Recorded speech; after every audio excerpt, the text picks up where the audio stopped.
सुबह की पहली किरण उम्मीद का पैगाम लाती है। मेहनत करने वालों की किस्मत भी मुस्कुराती है। रास्ते चाहे जितने भी मुश्किल क्यों ना हो, हिम्मत हर दिन एक नई मंजिल तक ले जाती है। ज़िंदगी हर रोज़ नया इम्तिहान लेती है, लेकिन मेहनत कभी बेकार नहीं जाती। जो अपने सपनों के लिए डटे रहते हैं, मंजिल एक दिन उन्हें ज़रूर मिल जाती है। ज़िंदगी इतना तो सिखा रही है, गिरकर भी हर बार उठना ही असली जीत कहलाती है। हार सिर्फ एक सबक है, अंत नहीं, नई शुरुआत है। नमस्ते दोस्तों, आप सभी का मेरे नए व्लॉग में स्वागत है। उम्मीद करती हूँ आप लोग को व्लॉग पसंद आएगा तो प्लीज़ लाइक करना। सुबह के बजे हुए थे 5। मैं उठ गई थी, अपने बाल वगैरह सेट कर रही थी फटाफट से, क्योंकि आज मेरे पतिदेव और मेरी बड़ी बेटी जा रहे थे हल्द्वानी। और बाल हाल सेट करने के बाद जो है मैंने आग वगैरह जलाई, इस चूल्हे पे रख दिया था गर्म पानी। उसके बाद मैं गूँदने लग गई थी आटा के साथ, थोड़ी देर मस्ती कर रही थी। तो आटा गूँदने के बाद मैंने बना ली थी रोटी, और उसके बीच में मैंने बहुत सारा काम किया, झाड़ू वगैरह लगाया। वो सब नहीं दिखा पाती हूँ मैं पूरी वीडियो, क्योंकि मैं खुद ही वीडियो बनाती, खुद ही एडिटिंग करती हूँ, तो मेरे को इतना टाइम नहीं मिल पाता है। तो झाड़ू वगैरह लगाया, उसके बाद मैंने दूध निकाला, गाय भैंसों को बाहर बांधा, और यहाँ पे मेरी जो थी रोटी भी बनने लग चुकी थी। इसके बाद मैंने अपने पतिदेव को नाश्ता दिया, क्योंकि उनको देर हो रही थी, सुबह के बज चुके थे। सारा काम करते करते 8 बजने वाले थे, और तब तक जो था हमारा नाश्ता अभी तक नहीं बना था। मैं फटाफट से नाश्ता बना रही थी यहाँ पे। नाश्ता वास्ता देने के बाद थोड़ी देर में अपनी बच्ची के साथ, जो है छोटी वाली बेटी के साथ मस्ती करने लगी थी, क्योंकि उसकी बड़ी दीदी उस पापा के साथ जाई थी, तो वो बहुत ज़्यादा निराश हो रही थी और रोना आ रहा था उसको। और यहाँ पे मेरे पतिदेव के सारे बैग जो थे पैक हो गए थे। मेरे पतिदेव और मेरी बड़ी बेटी जो थी पड़ोस वाली अम्मा लोगों से कह के गई थी कि घर में यहाँ भी देखना। और यहाँ पे मेरी बेटी का रो रो के पूरा हाल हो गया था, क्योंकि ये इतना रो रही थी ना चेतना के लिए, अपनी बड़ी दीदी, क्योंकि ये हमेशा लड़ते झगड़ते रहते हैं। उसके बिना अभी तक ये एक दिन भी नहीं है, और इसने ना खाना खाया ना कुछ किया। मतलब रो रही थी, बस चेतना के पास जाना है, मुझे चेतना के पास ही जाना है। और वो भी बहुत ज़्यादा रो रही थी, वो भी बहुत परेशान हो रही थी गाड़ी में। तो अपने पापा को भी वो भी बहुत परेशान करती, और घर में ये मुझे बहुत परेशान करती कि मुझे चेतना के साथ ही जाना है। और आज इसे मैं स्कूल भी नहीं ले गई, क्योंकि ये बहुत ज़्यादा मतलब उदास हो रखी थी। आज तक ऐसा हुआ ही नहीं, कभी ये अकेले रही नहीं उसके बिना, तो ये बहुत ज़्यादा रो रही थी। मैंने इसे टॉफ़ी वगैरह भी दी, फ़ोन भी कोशिश करी फ़ोन देने की, लेकिन ये नहीं, ना इसने फ़ोन पकड़ा, ना इसे कुछ खाने को चाहिए था, और इसे सिर्फ चेतना चाहिए थी। उसके बाद मैं घास लाई, घास लाने के बाद जो है मैंने गाय भैंसों का काम किया फटाफट, क्योंकि 9 साढ़े 9 हो चुके थे, और बाहर मच्छर इतने लग गए थे ना।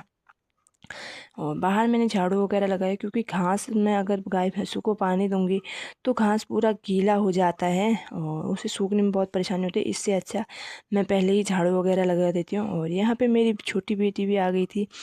यहाँ पे मैं देती हूँ, मम्मा मैं देती हूँ भैंसों को पानी करके। तो हमारे भैंस जो थे मारते वगैरह नहीं है, तो उसने यहाँ पे थोड़ी देर पाइप पकड़ा था, लेकिन उसका टीवी में जो था थोड़ी देर सीरियल आ चुका था, तो वो अंदर चली गई थी। सुपर भीम देखती है वो अधिकतर। उस टाइम उसमें ऐड आया था, तो वो बाहर आई थी। उसके बाद वो टीवी वगैरह देखने के लिए अंदर चली गई थी। और मैंने फटाफट से जो है भैंसों को पानी दिया। और मच्छर भी मेरे को इतना काट रही थी ना, और मेरे को पानी देने में इतना काट रही, तो भैंसों को कितना काट रहे होंगे वो। और यहाँ पे मैंने मट्ठा वगैरह सारा डाल दिया था अपनी भैंसों को। और यहाँ पे फिर से मैं डालने लगी थी हरा घास गोट में बांधने के लिए इन्हें। और क्योंकि ये बिना हरे घास से तो गोट में जाते नहीं हैं, इधर उधर भागते रहते हैं। फिर मैंने फटाफट से जो है इनको गोट में बांधना शुरू कर दिया था।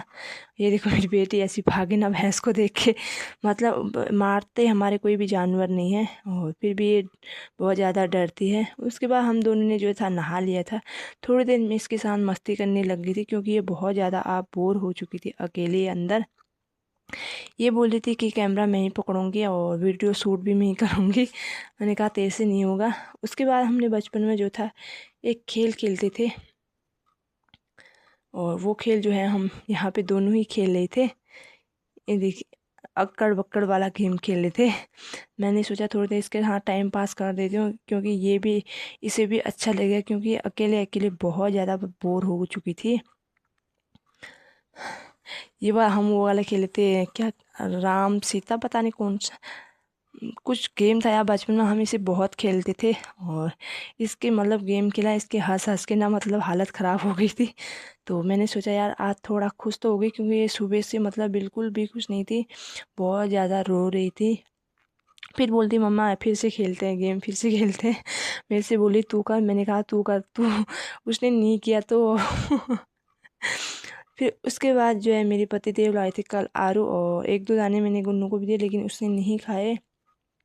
फिर पके पके जो थे मैं ढूंढ रही थी अपने लिए, क्योंकि बाकी कच्चे थे। मैंने सोचा कल परसों तक जो है पक जाएंगे, फिर खाएंगे। पकने के बाद जो पके पके थे वही मैं खा रही थी, और टेस्ट ही इतने हो रही थी ना सच में। मतलब ये जो थे सफ़ेद वाले आलू थे, लाल वाले नहीं थे, सफ़ेद वाले थे, लेकिन बहुत ज़्यादा टेस्टी हुए थे। ये आलू मेरी मायके में बहुत ज़्यादा होते थे, और मेरे ससुराल में बहुत कम होते हैं। उसके बाद मैंने बना ली थी कपड़ों की तह, क्योंकि एक दो दिन से कपड़े जो थे धोए हुए थे और उनकी तह जो थी नहीं बनाई हुई थी। तह बनाई, उनको अच्छे से सेट किया। उसके बाद मैं बनाने लगी थी अपने लिए चाय। चाय हाय पी मैंने मिश्री वाली, और चाय पीने के बाद थोड़ा सा मुझे अच्छा लगा, क्योंकि सुबह से मैं थक गई थी काम करते करते। सुबह के 5 बजे से मैं चालू थी, और दिन के 11 बज चुके थे। चाय हाय पीने के बाद मैंने सोचा क्या ही बनाओ, तो हम दोनों माँ बेटी ने जो था यहाँ पे बना ली थी। अपने लिए बना रही थी मैं खिचड़ी। फटाफट से प्याज आलू टमाटर ये सब चीज़ काटा मैंने। उसके बाद कुकर रखा, गैस पे चढ़ा दिया था, और प्याज भी मैं धीरे धीरे काटती थी कुकर चलाने के बाद। आलू मैंने पहले ही काट दिए थे। और यहाँ पे मेरे पति देव ने परसों जो था शहद निकाला हुआ था, और ये शहद सारा जो मतलब जितना अच्छा अच्छा था वो तो उन्होंने निकाल के जो था बोतल में रख दिया था, और जितना जो मतलब अभी अच्छे से नहीं निकला था वो एक थाली में रखा था। वो धीरे धीरे निकल रहा था। 3 दिन हो गए थे, 3 दिन में इतना शहद निकला था। और मैं उसमें खाने लगी तो उसमें मधुमक्खियाँ और उसमें के अंडे थे, तो मेरे को घिन जैसी आ गई। फिर मैंने नहीं खाया और रख दिया वहीं पे। उसके बाद मेरी बनने लग चुकी थी यहाँ पे खिचड़ी, और फिर मैं खाने लग गई थी आम, जो कि हमारे घर के ही हैं, पके हुए थे दशहरी आम। लेकिन ये उतने टेस्टी नहीं हुए थे जितना होते हैं। उसके बाद मेरा खाना भी बन चुका था, और मेरे को भी बिल्कुल भी भूख नहीं थी, मैं बोर हो चुकी थी। क्योंकि मतलब बच्चे लड़ते रहते थे, मैं भी हल्ला करती, चहल पहल रहती थी मेरी दोनों बच्चों में। और अभी गुन्नू भी शांत थी, तो मैं भी क्या बोलती उसे। और जब ये दोनों रहते तो लड़ते ही रहते हैं, होता है ना, बच्चों से ज़्यादा माँ जो है हल्ला करती है। तो मैं भी ऐसे ही करती थी, चहल पहल रहती थी घर में। और फिर मैंने खाना पीना खा के बर्तन वगैरह धो दिए थे। उसके बाद और खाना पीना खा के जो है मैंने बर्तन वगैरह धो धा के मैं चली गई थी कोर्ट में अपने गाय भैंसों को घास डालने के लिए। और मेरे गाय भैंस जो थे सोए हुए थे, और मेरी बेटी भी जो थी बुला रही थी, मम्मा फटाफट अंदर आ जाओ, मेरे को नींद आ रही है। तो मैं फटाफट से अंदर गई, और अब हम जो है सो जाते हैं। तो ये था हमारा आज का ब्लॉग। कैसा लगा आप सभी को कमेंट बॉक्स में ज़रूर बताना। Please subscribe